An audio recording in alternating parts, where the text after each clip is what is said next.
Welcome sa Malayang Podcast. Ako ulit si Brother David. Kasama ko ngayon dito ay si Brother Edmond. Nag-skip kami ng isang linggo. Bakit nga ba? Ewan ko, tinamad lang tayo. Nagkasakit. Mano yung sakit ngayon, no? Nagkasakit ka ba? Ano nangyari sa akin yun? Brother. Sumamang aking kalamnan. Yan. Kalamnan. Pero hindi naman nata nila napansin kasi mayroon tayong pinost pa rin nata last week. Oo. So wala na yan. Okay lang. Anong pag-uusapan natin ngayon? Merong kumakalat ngayon, Brad, na video. Viral video. Yung parang isang pastora, puno, no? Or parang group leader ng isang youth. Kasi yung video, puro mga young people, no? Ang style nila, siguro ang scenario is umalis yung mga kilala nilang, sa kanilang simbahan. At siguro, sa sobrang miss nila, naisip nila na, ba't kaya hindi tayo gumawa ng video na inaasar sila para bumalik sila, no? Baliktad, no? Siguro, kaya purpose nila. Pero, make the long story short, parang sinabi nila, kumusta ka na? Umalis ka ng simbahan. So, asaan ka na? Parang gano'n. Parang yung naasar. Parang pinagtatawanan. Na, kumusta ka na? Nila yung mga umalis ng simbahan nila. So, unang-una, inisip siguro nila, gusto nila mahikayat ulit yung mga umalis by guilt tripping. Sabi mo, lipat ka lang na church pero hindi ka mawala kay Lord. Sabi mo, de-devotion ka pa rin naman. De-devotion ka pa rin. So, siguro alam na rin ng mga nakikinig sa atin kung ano yung sinasabi nating viral video na yon. So, ang pangit lang doon, no, parang kinokondem mo kasi yung mga taong umalis. Which is, parang sinasabi mo na yung simbahan nyo lang yung dapat silang bumalik. Ganun ba yun? Oo,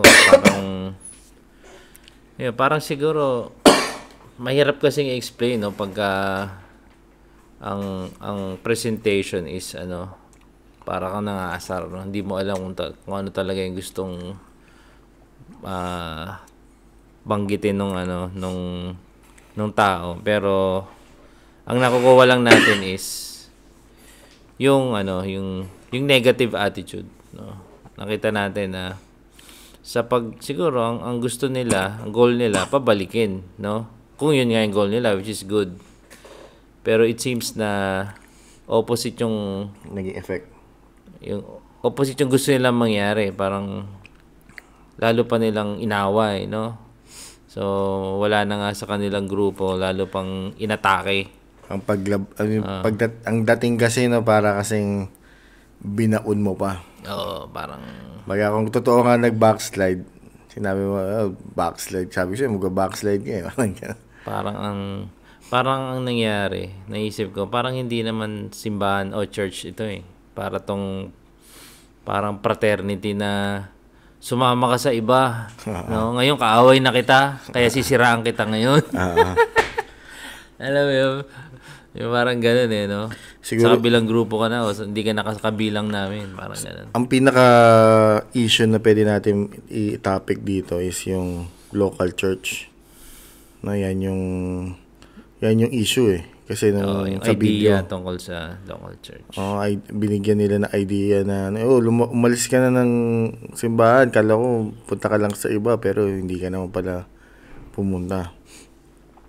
Kasi ang thinking ng mga tao ngayon sa sistema ng Christianity ngayon is kailangan maabilong ka sa isang local church. May kasama, dapat meron ka pinupuntahan na simbahan, na building, na grupo para masabi na Kristiyano ka. Baga kung hindi ka daw nasa Kristiyano, pag hindi ka daw napunta sa isang local church, ay kinakabilang ka nila na hindi ka Kristiyano. Parang ganun yung dating ng video, di ba? Local church. Which is hindi malayo yan sa lahat ng simbahan na local church sa So, ibig mo sabihin, Brad, yung building. Oo. Yan. Hindi, yung grupo. Pag wala sa building. Yung organisasyon nila. Na nasa building. Usually naman nasa building. Di ba kasi, nasa building. Di ba kasi, yung isang organisasyon nila, may pangalan yan eh. Katulad nun, yung church na yung nagbanggit na yun, alam ko, isang local church yun sa Quezon City daw. Pero hindi ko sure, baka Okay, alam na nila yun. hindi ko kung pa sino na-research sila. yan. Pero yun. Tapos merong ibang local church din na ganyan din. Na siyempre pag ano, 'di ba? Member ka ng organisasyon na 'to. Member ka ng local church na 'to, ganyan. So may membership, yun yung maling term, yun yung maling para sa akin, no. Ito yung wala sa Bible na inadapt ng mga Kristiyano na galing sa mundo. Kumbaga yung membership mentality. Totoo. Di ba? May mga ganyang pastor, no? Parang eskwelahan, no? Oo. Parang institusyon. Oo. Kailangan kabilang ka sa isang institusyon. Oo. Para sabing legit ka. Oo, yan. Kung hindi, wala. Okay. Yan. Kasi, ayun yung ways ng mundo natin, di ba? May totoo yun. Meron siyang, I think dalawa yung issue dito eh. Yun nga, yung sinabi mo una, no? Yung mentality ng mga institutional na ministry o sabihin nating pastora na akala nila ang church ay dapat isang building o isang pangalan, no? Nakakaiba sa iba. Saka merong mga physical something na nakikita sa loob, may mga upuan, maraming maraming pader. Maraming space. Yun na yung legit na church. Kung wala ka doon, ibig sabihin, you're doing something wrong. Parang nawala ka, ligaw ka pagka hindi ka kasama sa siguro pag-usapan natin, mga tupa na to. Saan ba nanggaling idea na yan? No? Hindi ko technically hindi ko alam kung saan talaga nanggaling. Pero nakikita. Naalala mo, Brad, yung ating pinag-aralan noon tungkol sa synagogue? Yeah, so siguro konting lang, no? Maganda rin na hindi lang natin pag-usapan yung nangyayari, kundi hanapin natin saan ba nanggaling yung idea na yun. Una, without sharing a lot of quotations or what. Bago natin banggitin yung history nun, ibanggitin muna natin kung ano yung mali dun sa idea na yun para ma-differentiate natin. Ba't natin ito pinag-uusapan kasi syempre baka mamaya yung mga nakikinig sa atin, inisip pa rin nila tama yung ganung klaseng sistema kasi ganun tayo na built up ganun tayo pinalaki. Yeah, totoo. Yun nga, no? So, naniniwala tayo na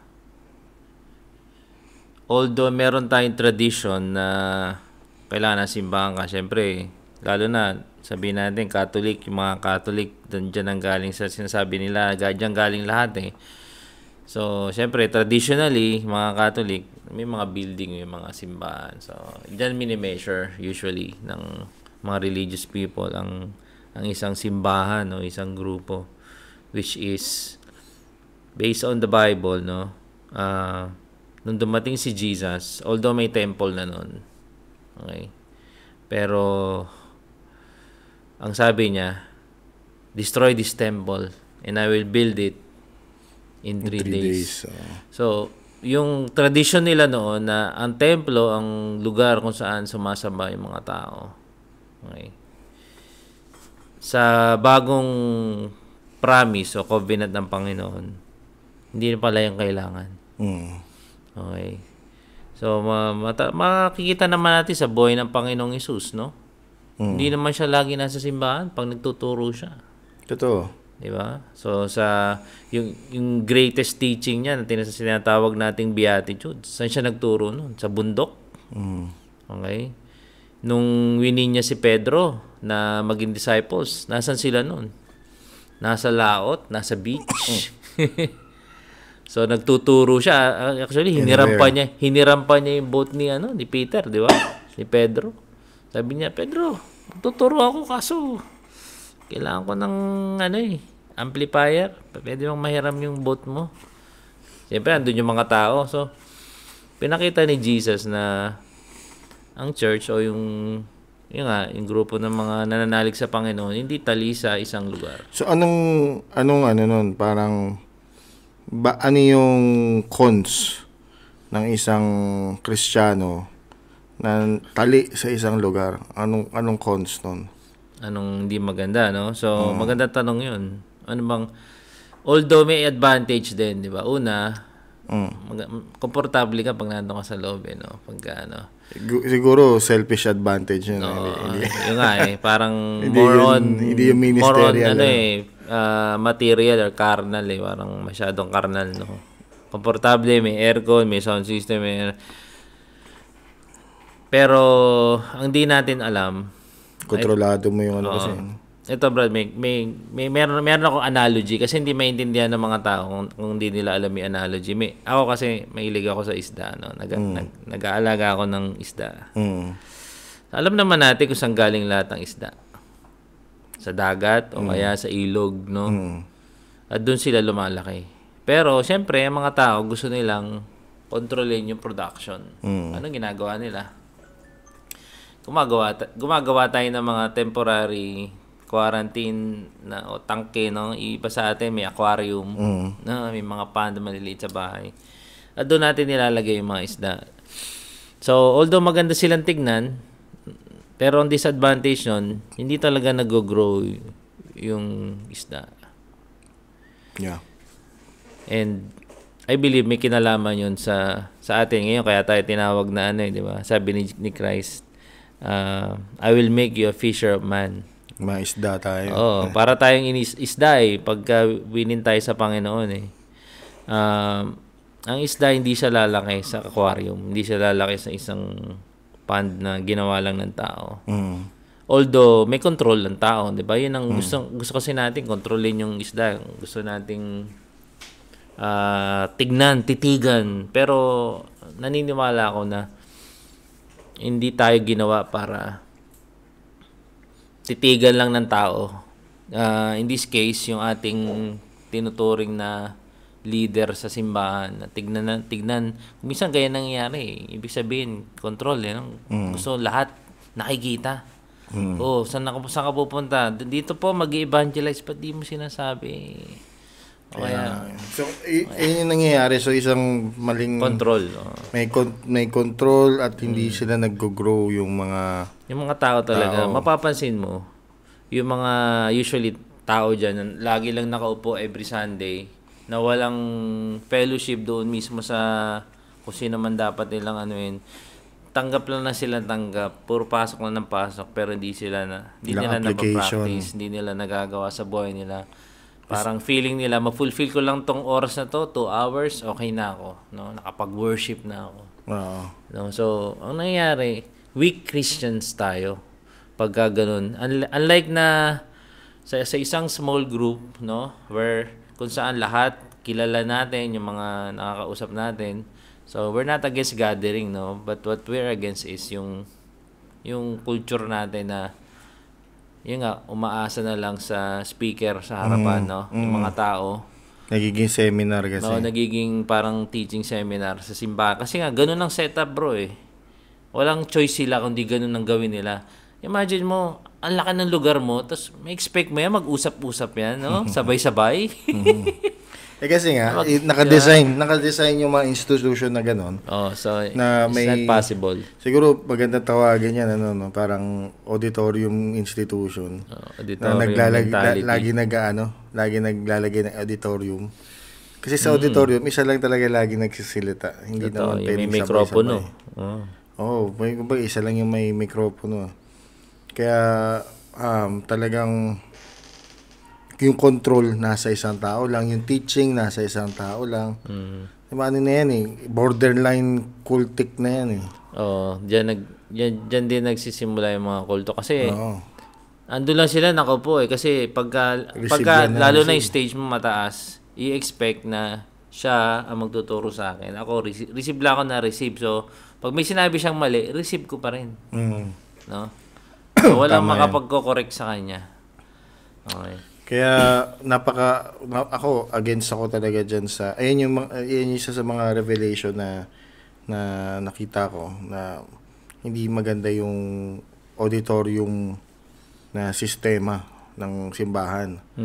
Na kala nila yun na yung gathering na sinasabi ni Paul sa Bible. Pinalitan nila yung totoong gathering, ginawa nilang seminar.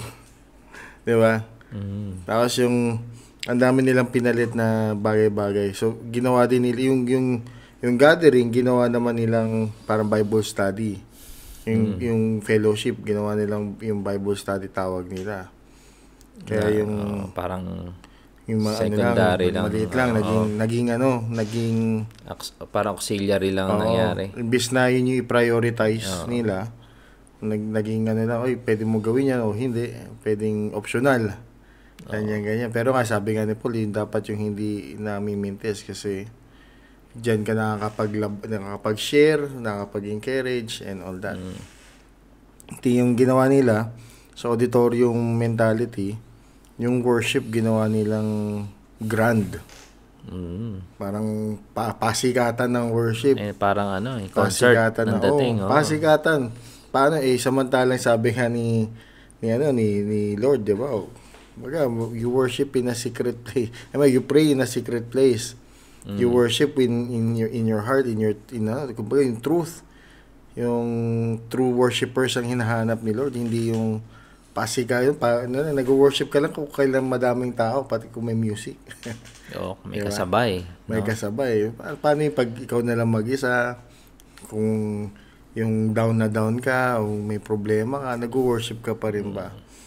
So, yan yung mga bagay na against ako sa auditorium na church, Kaidom Church. So, at the same time, ginagamit nilang pool of money ang auditorium. Yeah. So, ngayon ubusan naman tayo ng oras. Medyo na lulubat na yung ating camera. So, next, ulit? Sige. Next recording tayo. Recording? See you in the next episode.